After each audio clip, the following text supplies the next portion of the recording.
Alright, I've already been heating this thing for about 15-20 seconds.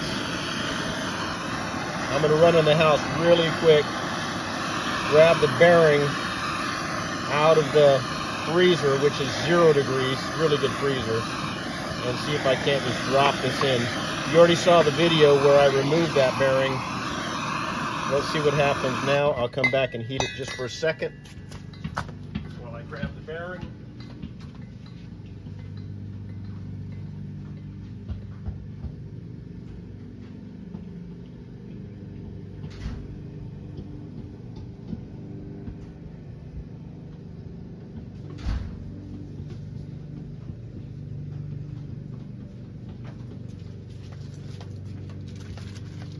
Probably better if 2 people did this, but here's what I got. There's the bearing. It's so cold. It's smoking. Alright, let's see what we got. Oh man, look at that.